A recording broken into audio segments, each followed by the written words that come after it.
안녕하십니까. 오세아니아 위클리 이번 주 순서 시작합니다. 뉴질랜드 정부는 새로운 인플레이션이 지속되자 유류세, 도로 사용료, 대중교통요금 50% 할인 계획을 내년 1월 말까지 연장하기로 했습니다. 뉴질랜드에서는 지난 3월부터 휘발유 리터당 25센트를 할인해주고 도로 사용료도 동일하게 할인해주고 있습니다.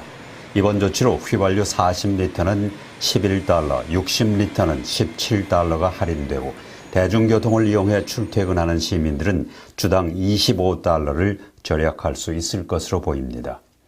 그란트 로버슨 재무장관은 생활비 압박이 지금 뉴질랜드를 힘들게 만들고 있다고 말하고 이러한 할인 조치의 연장이 시민들의 가계에 어느 정도 도움을 줄 것이라고 말했습니다. 정부의 할인 정책은 지난 3월 14일부터 8월 말까지 기획으로 시행되어 왔습니다. 내년 1월 말까지 할인 정책이 계속될 경우 정부가 부담해야 하는 비용은 10억 달러가 넘을 것으로 보입니다. 뉴질랜드 중앙은행은 기준금리를 6년 만에 최고로 인상하고 인플레이션이 통제될 때까지 추가 인상을 하겠다고 밝혔습니다. 기준금리는 예상대로 0.5%포인트 인상된 2.5%입니다. 통화정책위원회는 성명에서 경제가 여전히 강한 성과를 보이고 있고 가계의 재정 상태가 양호하다고 말했습니다. 그러나 현재 30년 이래 최고치인 6.9%를 유지하고 있는 인플레이션 문제에 적극적으로 접근하겠다는 방침을 재확인했습니다. 통화정책위원회는 소비자 물가 인플레이션을 1 내지 3% 목표 범위 내로 되돌리겠다는 확고한 의지를 갖고 있다고 밝히고 인플레이션은 코로나 바이러스로 인해 공급망이 붕괴되고 우크라이나 전쟁 등 다양한 요인에 의해 전 세계적으로 촉발되고 있다고 말했습니다. 특히 노동력과 자원 부족, 겨울철에 나타나는 독감과 감기 등 계절성 질병, 코로나 바이러스의 감염자 증가, 해외 노동력이 제대로 들어오지 못하고 있는 것 등이 가격 상승 압력으로 작용하고 있습니다. 다민족부가 주최하는 뉴질랜드 국가 안보를 위한 모임이 지난 12일 오클랜드 시내 엘레슬리 이벤트 센터에서 있었습니다. 이 모임에서는 뉴질랜드 국경과 해양 환경의 보안, 테러리즘과 폭력적 극단주의, 총선 간섭이나 적대적인 국가 활동에 대한 방어, 사이버 위협, 온라인 피해와 허위 정보, 국제적인 심각한 조직 범죄, 인공지능 등의 새로운 기술 문제, 국제 관계 등 폭넓은 영역에 걸쳐 다양한 의견을 나누었습니다. A long-term insights briefing is a new way for the government agencies to better understand the issues that are likely to impact on the future well-being of New Zealanders that are of concern to New Zealanders. What is the dream we have as a country for what the future might be like with national security? In New Zealand here, workplace, the first thing you have is about safety. Look, I feel really hopeful and encouraged by what we heard today from a wide number of community members. It's really important that we actually hear from the diversity of our various ethnic communities. Here today was on a very important topic of national security, which actually is important to all of us, and we all have a part to play. So just hearing their perspectives, their views, and ensuring that government officials can hear what people are thinking on the ground and some good ideas and solutions, I think is very exciting. 뉴질랜드 전국 교실의 거의 85%의 자체 이산화탄소 모니터가 없어 학생들이 코로나 바이러스에 감염될 위험이 높다는 의견이 나왔습니다. 교실 공간에 환기가 잘 되지 않을 경우 코로나 바이러스의 감염 위험이 증가할 수 있는 것으로 지적되고 있습니다. 일반적인 중학교 교실에서 이산화탄소 수준을 테스트했는데 창문이 닫혀있는 추운 날 내부의 CO2 수준이 1373ppm에 도달했습니다.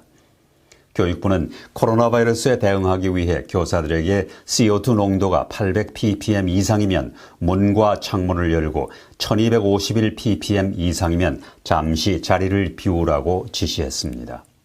오타고 대학교의 줄리 베넷 선임연구원은 모든 교실에 이산화탄소 모니터가 있는 것이 이상적이라고 말했습니다. 정부가 의료 종사자들에 대한 COVID-19 백신 의무를 해제해야 한다는 요구가 커지고 있습니다. 이러한 의무 조항이 폐지되면 500명 내지 700명의 간호사와 의료 종사자가 직장으로 복귀할 수 있을 것으로 예상됩니다. 이와 관련해 국민당의 크리스토퍼 럭슨 지도자는 의료 종사자 백신 의무를 폐지하는 문제를 논의하자고 제안했습니다. 그는 국민당이 처음에는 의료 종사자의 백신 의무화를 지지했지만 상황이 바뀌었다고 말하고 이들이 교대 근무를 시작하기 전에 신속 검사를 받을 수 있다고 제안했습니다. 지금까지 뉴질랜드에서는 의료 종사자는 의무적으로 백신 접종을 하도록 하고 있어 이 일선이 많이 부족한 상황입니다. 뉴질랜드 정부는 깽단으로 인한 피해를 줄이고 지역사회를 더 안전하게 만들기 위해서 새로운 규칙을 도입할 예정입니다. 새로운 규칙에 따르면 경찰은 더 많은 수색이나 압수 권한을 갖게 되며 시계, 자동차, 보트에 대한 일정 액수 이상의 현금 지급을 금지하는 제한도 포함되어 있는데 현금 지급 제한 액수는 아직 결정되지 않았습니다. 또 위협하기 위해 총을 발사하면 최대 5년의 징역형에 처할 수 있도록 했습니다.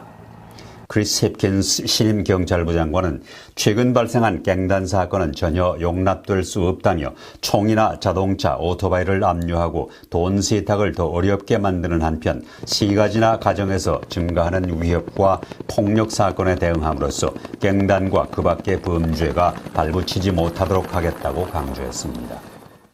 ASB와 키위뱅크는 중앙은행의 최근 공식 현금 금리 인상에 대한 대응으로 모기지와 예금 금리를 인상했습니다. ASB의 주택 변동금리는 신규 대출의 경우 7월 20일부터 기존 고객의 경우 7월 27일부터 5.85%에서 6.35%로 인상됩니다. 오비트 주택 대출금리는 5.95%에서 6.45%로 인상됩니다.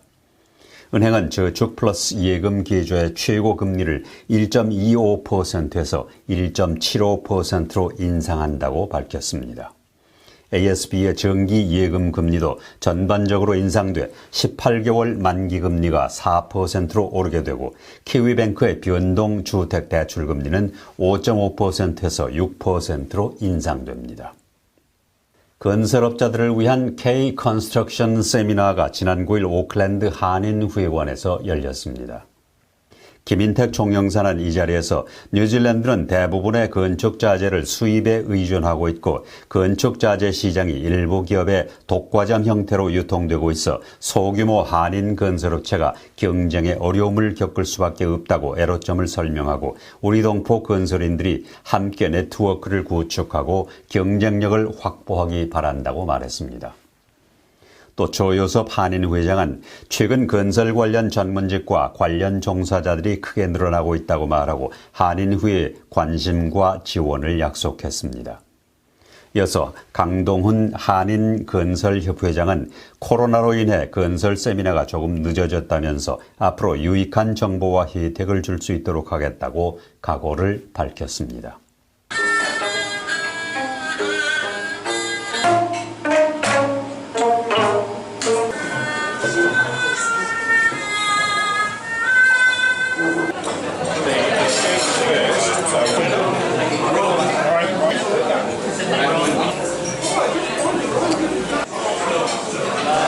Here's my team, my wife, my associate, my partner.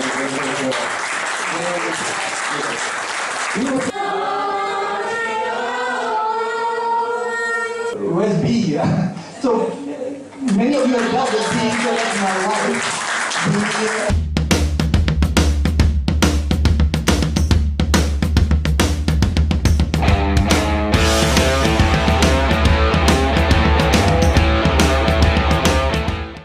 오세아니아 위클리 이번 주 순서를 마칩니다. 감사합니다.